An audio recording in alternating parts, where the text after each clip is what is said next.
एक शहंशाह ने बनवा के हंसी ताजमहल सारी दुनिया को मोहब्बत की निशानी दे दी। क्या शायर, क्या आशिक, क्या कोई सियासतदार, ताजमहल को जिसने भी देखा बस देखता ही रह गया। दूर दूर से लोग मोहब्बत की इस निशानी का दीदार करने आते हैं, फोटो खिंचवाते हैं और यादों को सजोकर लौट जाते हैं। इस बेहद हसीन इमारत को देखने के बाद हर कोई इसके डिजाइन, सफ़ेद संगमरमर और उस पर हुई बेहद खूबसूरत नक्काशी की बात करता है। नमस्कार दोस्तों, आप देख रहे हैं एक्ट ऑफ क्राफ्ट। मैं अनुपमा, स्वागत है आपका हमारे यूट्यूब चैनल पर। आज हम बात करेंगे ताजमहल के सफ़ेद संगमरमर से भी ज़्यादा खूबसूरत मुमताज महल की। ये किस्सा शुरू होता है नीरुद्दीन मोहम्मद जहांगीर से, जो मुगल वंश का चौथा बादशाह बना और हिंदुस्तान के तख्त पर बैठा।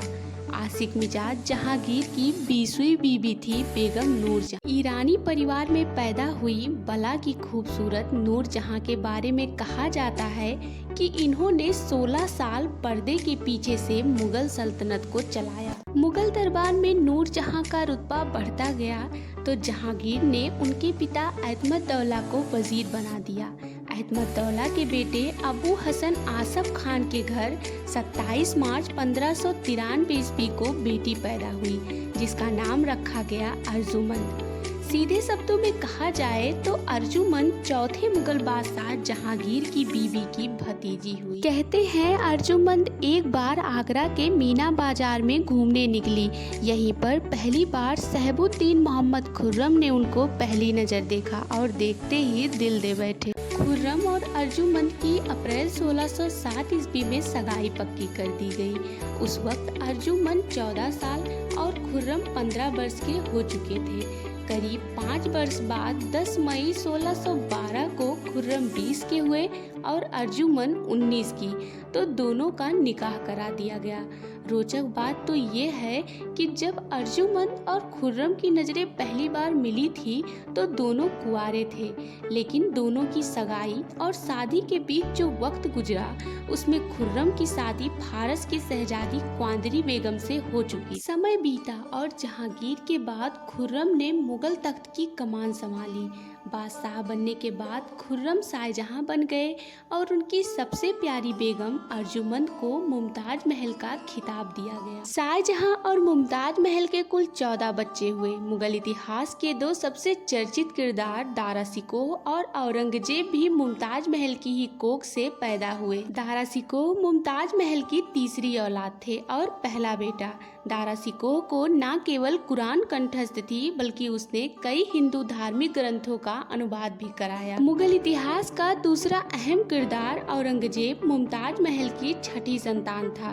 बाद में दारा शिकोह और औरंगजेब की दुश्मनी हुई और औरंगजेब ने मुगल तख्त संभालने के बाद दारा शिकोह को सजाए मौत दे दी। शाहजहांनामा में मुमताज महल के बच्चों के बारे में जिक्र मिलता है। इसके मुताबिक मुमताज महल ने सबसे पहले 1613 में बेटी को जन्म दिया, जिसका नाम रखा गया शहजादी हुरानिसा। इसके बाद अप्रैल 1614 में मुमताज दोबारा मां बनी। इस बार उन्होंने जहां आरा को जन्म दिया, जो बाद में मुगल सियासत की बेहद अहम किरदार बनी।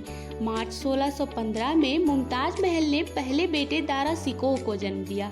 इसके बाद अगले ही सन जुलाई 1616 में शाह शुजा का जन्म हुआ। सितंबर 1617 में शहजादी रोशन आरा और इसके बाद नवंबर 1618 में मुमताज महल के गर्भ से पैदा हुआ औरंगजेब, जो बाद में बेहद सफल शासक तो बना, लेकिन इसकी क्रूरता के किस्से आज भी हिंदुस्तान के इतिहास में दर्ज हैं। इस तरह मुमताज महल ने 1613 से 1631 तक करीब करीब हर साल एक बच्चे को जन्म दिया, परंतु दुर्भाग्यवश मुमताज महल के 14 बच्चों में से 6 बच्चे काल के गार में समा गए। मरने से पहले मुमताज महल ने जिस बच्चे को जन्म दिया उसका नाम रखा गया गौहर आरा, जिसकी जिंदगी काफी लंबी रही।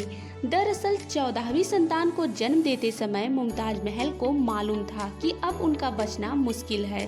तब उन्होंने शाहजहां को बुलाया और कहा, मेरी आखिरी ख्वाहिश है, अगर हो सके तो उसे पूरा करने की कोशिश करिएगा। बादशाह ने कसम खाते हुए कहा, तुम्हारी हर इच्छा पूरी की जाएगी। मुमताज महल ने कहा, मेरे मरने के बाद ऐसा मकबरा बनवाइए जो आज तक इस दुनिया में ना बनवाया गया हो। मुमताज महल की इसी ख्वाहिश ने ताज की नींव रखी। वादे के मुताबिक शाहजहां ने मुमताज महल के मौत वाले साल यानी 1631 में ही ताजमहल का निर्माण शुरू करवाया।